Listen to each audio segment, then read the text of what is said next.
Well, we've just had an amazing talk by Diana Aitenshenko, CEO of Leonardo, and we're going to be spoiled one more time today by Sherri Wasserman with her titled presentation, Collaborative Multidisciplinary Imaginations. We heard Diana talk about reimagining for quite some time during her talk, and today we're also going to hear from Sherri Wasserman. My amazing introduction to Sherri was in a colloquium where she was talking of all things about the company IKEA and creativity and 3D architectures and printing. Sherri is an amazing person who brings a stealth and wealth of a variety of artworks and transmedia, I would say. She calls it experimental research, perhaps in design, but I want to give her the opportunity to describe herself, her installations, her work, the amazing CV of residences in art that she has had in so many different places, but also the exhibitions, her work in curation, so much more. Welcome, Sherri Wasserman. Hello and good day. I'd first like to thank Katina for asking me to contribute to the discussions amongst the incredible group of people who've been a part of the PIT Colloquium. I'm honored to present after Diana, and thank you all for attending. Within today's brief talk, I'll bring together two of my situated positions. First, as a designer of public experiences for more than 2 decades, through a wide range of scales and mediums on an even wider range of topics. And second, as now an STS researcher who's currently PhD candidate in ASU's Human and Social Dimensions Science and Technology program. I entered the PhD program with the specific aim of sorting out how to apply my professional background through tactics beyond my extensive experience to help us figure out better ways forward together in what then, a few years ago, already felt like a world on fire. The PIT initiatives and Colloquium, I think, have similar aims to my own. Today, I'm going to address my talk abstract as a set of questions. I won't have all the answers, but turning this into an inquiry rather than a manifesto positions the groundwork I'll lay here for discussion and further consideration. To begin, how do collaborative multidisciplinary imaginations address social, ecological, technical uncertainty and create interfaces between people, information, and systems in ways which impact our future paths? And as a result, how may collaborative engagement and design practices make more something public interest technologies? First, I want to note my removal of the word efficient, which is what I used in the talk description, as an adjective from the second question. Efficient is one concern, as is effective, but so is inclusive. All those adjectives as principles are entangled in substantial ways beyond the time we have today. So let's, for the moment, acknowledge that a range of adjectives should be there. And second, let's clearly define words that can be used by different sectors in different ways. Let's consider this a framework for some specific examples, which will hopefully plant some seeds for possibility. What are collaborative imaginations? Imagination can be a very gauzy term that infers creativity and cognitive manifestations, and this is relevant to our interests. But let's also employ STS perspectives to this in acknowledging broad social imaginations and imaginaries. I frame my own understandings of collectively constructed imaginations and imaginaries, particularly those that address our conceptions of technologies in 3 primary ways that build upon one another. First, Taylor explains that broad social imaginaries are constructed through the great connected chain of mutations of the public sphere, a market economy, and the citizen state. All 3 intersect and evolve to create social conditions through which citizens imagine and invest in collective civic goals, projects, and commitments. Second, Marcus more specifically addresses techno-scientific imaginaries as conceptions that arise from interactions between individual scientific systems, public perceptions of the utility and risks, scientific and technological developments, governmental structures, and narratives about science, scientists, and the state. Third, in the case of PIT concerns, it's also worthwhile to consider the additional specificity socio-technical imaginations as defined by Jasanoff and Kim. They refer to these imaginaries as conceptions of scientific technological breakthroughs within society that are almost always imbued with implicit understandings of what is good or desirable in the social world writ large.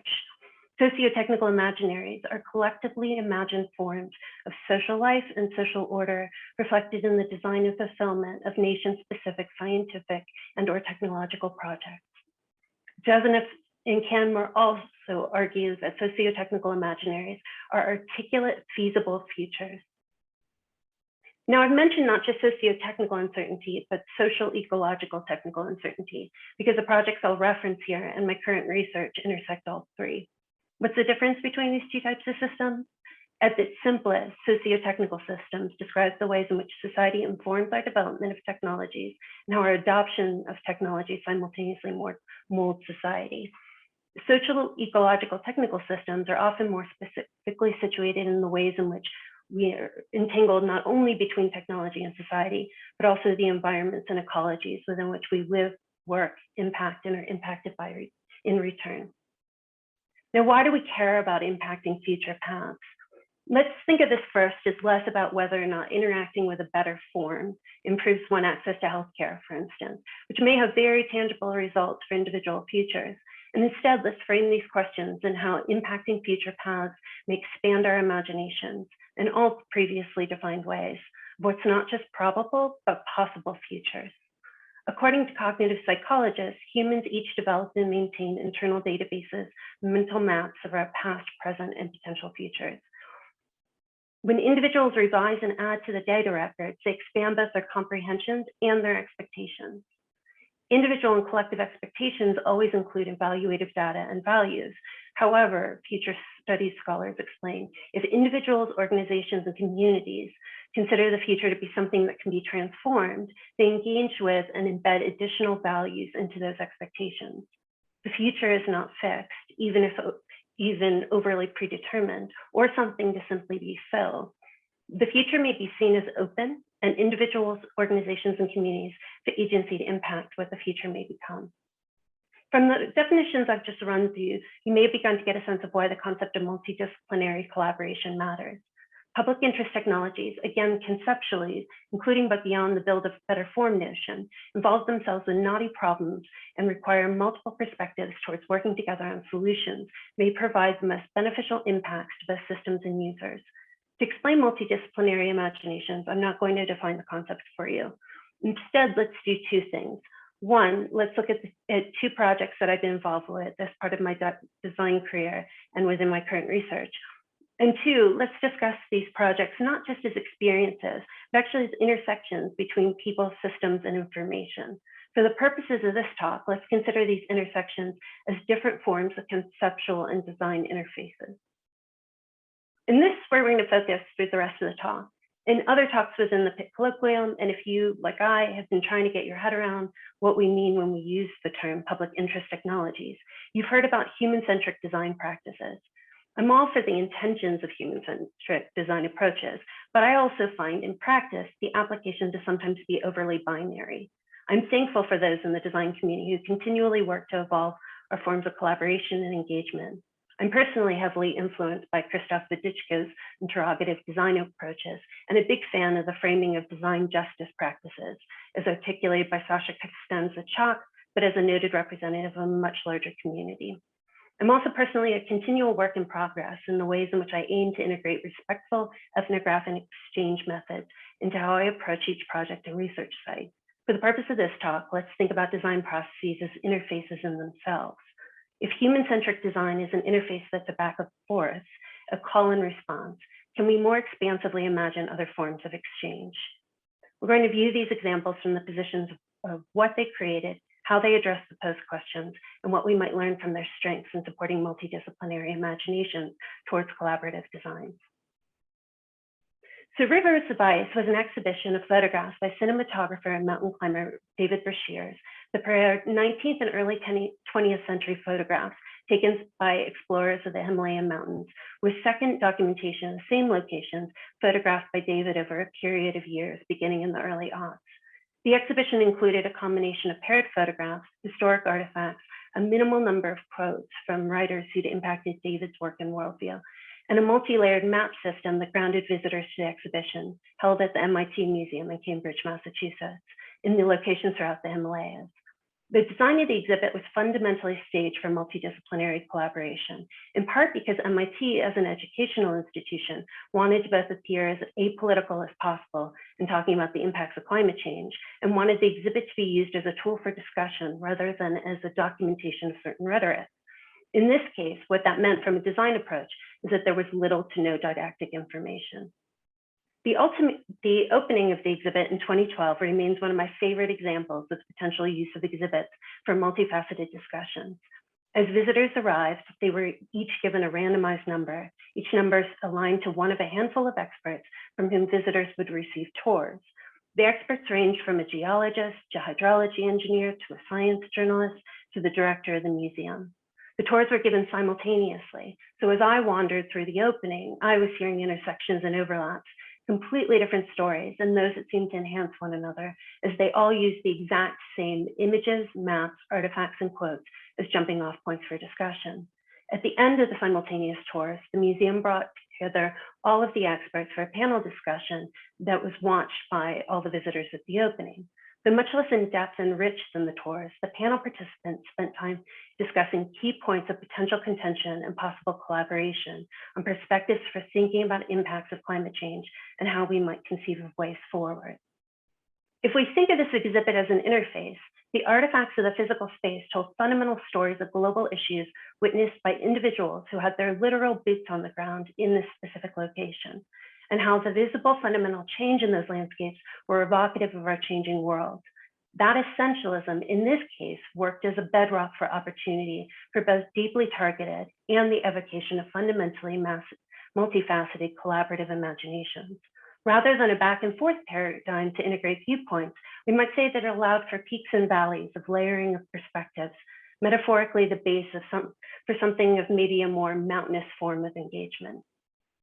Given the complexity of concerns for things such as the impacts of climate change, design engagements that allow for variation and iteration of discussion may serve as more effective design tools for conversations that need to engender flexibility for wide variation in perspectives and the possible evolution of information exchange over time.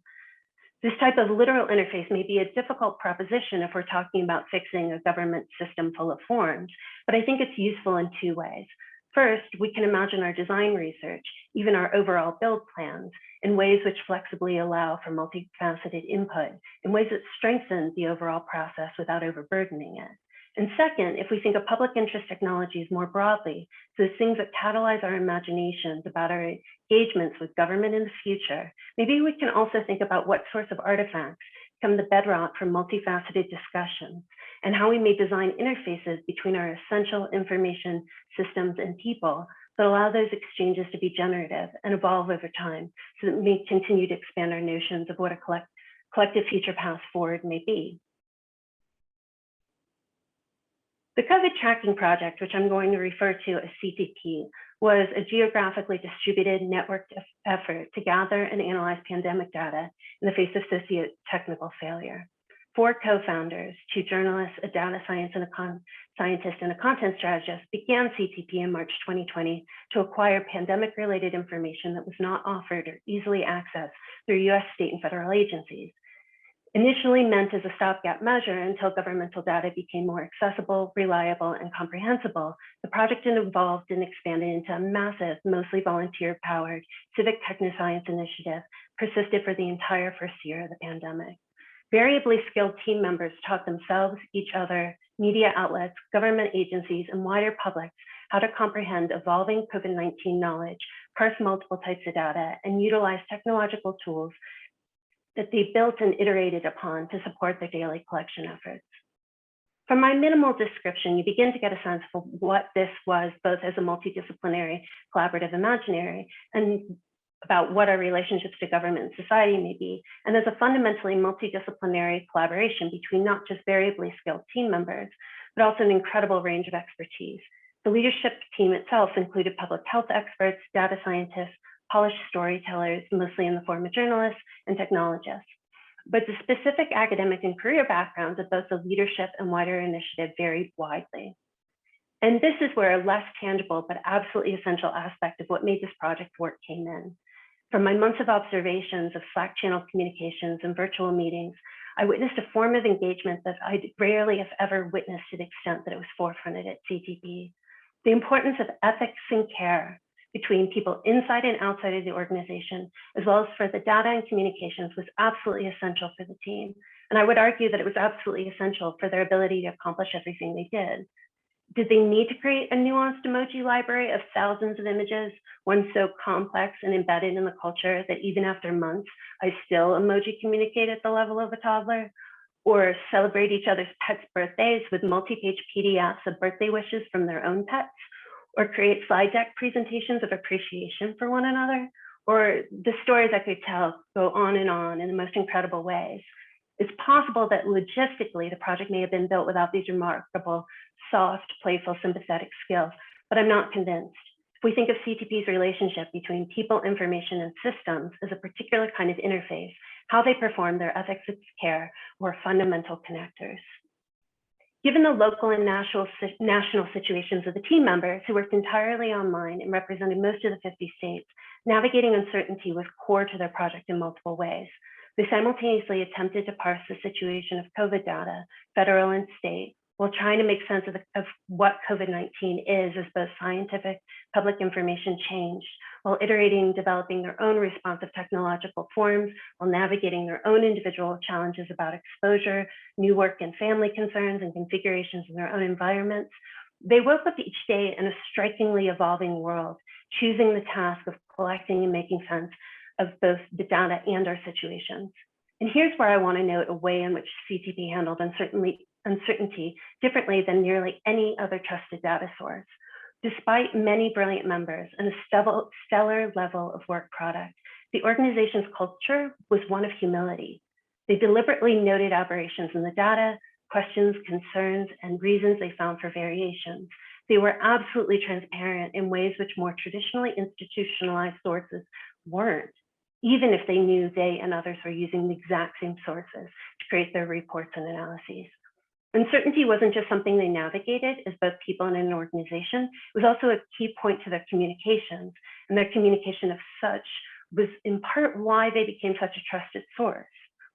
Their daily data collection and analysis across all states and US territories was done by people, though they improved their data management over time in a really incredible, immense spreadsheet they called Worksheet 2 as a reference to the Google Sheet tab within which they collaboratively worked.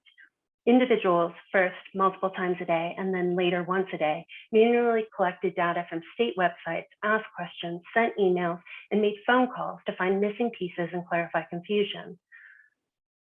Within the data collection and quality assurance process, they also established ways to have multiple team members check the data before it went live. They worked closely with public health and science communication experts within the team to evolve their visualizations to become as clear and as useful as possible, to the point where you could regularly see CTP-made charts on major news programs on a daily basis.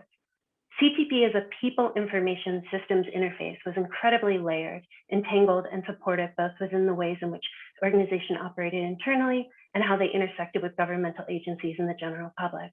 Behind the scenes, throughout the project, they spoke with members of governmental agencies, those agencies from whom we'd expect to see the work the CTP did. Their public report cards assessing the quality of state data, which was one aspect of how they communicated what they were finding and how they navigated it, was one lever to push states to improve their collection and reporting practices.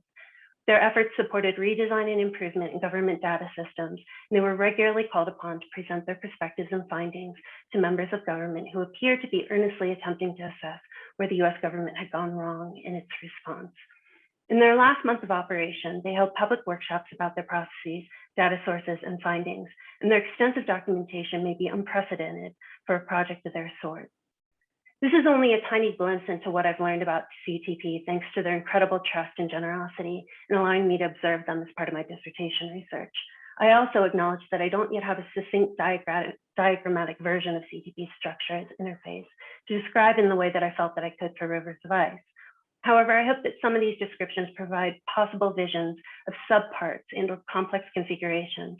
And from that notion, I want to return to this question of impact on imagining possibilities for future paths.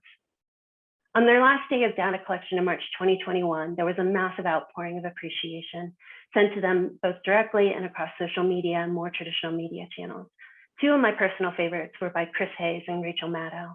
On the last day of data collection, Chris Hayes spoke for approximately 2 minutes about the importance of CTP's work to his MSNBC show's reporting. He acknowledged the use of both their charts and analysis for their own ongoing comprehension of the pandemic.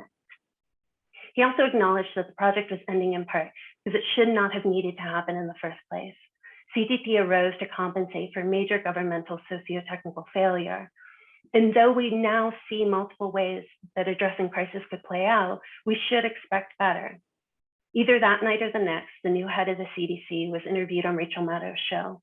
In the midst of conversation about the, let's kindly say, variably strong pandemic response of the CDC, Maddow literally asked Dr. Lewinsky why the CDC couldn't be more like CTP. Multidisciplinary imaginations will assist us in building better forms that provide more effective interfaces between people, information, and systems. They can also, both at small and large scales, impact our navigations of social, ecological, technical uncertainty in ways which help us individually and collectively conceive of possible, not just probable paths forward. What I'm saying here is yes, let's emphasize the absolute necessity of human-centered design and creating technologies that operate as interfaces between people, information, and systems. But let's also keep in mind more expansive configurations than the binary of us-STEM collaborative research to consider varying technologies, roles, and possibilities that may offer different solutions to different problems. Just as not all public interest technologies are the same, neither are our best strategies for collaboration. Sometimes more is just more, but sometimes leveraging multidisciplinarity through creative forms allows us to both communicate and imagine more effectively together. An amazing master talk for those of us who have been deeply studying socio-technical theory and socio-technical design. Your talk was so powerful. Thank you. I'll comment, Sherri, it belongs in top-tier peer-reviewed journals in this space. So I encourage you so much to publish this. And it's also very reminiscent of a recent paper I've had to review or oversee, not really review, oversee in a process, which talked about Taleb's uncertainty and looking at how we can harness that for opportunity, like you've so beautifully put together and presented to us through these two examples and your work in general. That's something that should be shown to every socio-technical class. Thank you. Yeah, I've been trying to figure out ways in which to fuse the kind of real, I don't want to say real world versus academia, but the kind of hands-on, tangible, making and doing aspects of interacting with audiences on complex topics with thinking about these larger theoretical frameworks and how can they learn from one another. And I recently keep coming to this idea of interactions as interfaces, right? Like that it's, and what Diana was saying was so resonant about these intersections, because so much of what I look at with people as part of systems comes down to relationships. Relationships are essential between individuals, between groups, to systems. And so, as extraordinary as the work that something like CTP has done, what's even more extraordinary is getting to witness how they treat one another and how that work is a manifestation of kind of ethics, of care and priorities, and it comes through in the kind of quality of the work as well, in ways that I look back to my collaborations with people like David, and he was all heart about it. He photographed these places because they were places he had personally visited, the mountain climber for 30 years, and he was watching the devastation. And he was very generous about allowing those to really be a jumping off point for so many difficult discussions that weren't prescriptive, but instead allowed us to navigate them together, hopefully in ways that can evolve and strengthen over time. You resonated so much with care, as you just mentioned, and you also mentioned humility as those two key drivers, and the fact that those that work together would send each other PDFs of thank you notes, and how that empowered one another to feel appreciated and that they were working towards a common goal, this co-design almost, not just participatory and inclusive and consultative, but co-designing together with the various stakeholder types. Sherri Wasserman, we've run out of time, but I just want to say thank you. I think there's going to be a lot of overlap with what you've just said with the speaker in 3 or 4 weeks' time, Jumana Abugazela, who's also on here today. I knew she'd resonate with this human connection and empowerment through design and through configurations that are novel and multi-layered and multidisciplinary. So I look forward to continue that conversation at that time. But thank you deeply for that expert presentation and the depth of preparedness and preparation you went into, which was very obvious. I look forward to sharing that online after I've got your okay, and for that to be embedded in my classes. That's for sure. It's like reading a summation of 100 papers at least. Thank you. Thank you. Thank you so much. Thank you, everyone. And may everyone have a great week. For those who dropped off, I got notes, Sherri, to say, sorry they had to get off, but they are so loved what they got up to the CPD project, the COVID tracking project, CTP, sorry. But thank you so much from the depths of their hearts. Thank you, everyone. Have a blessed week. Bye.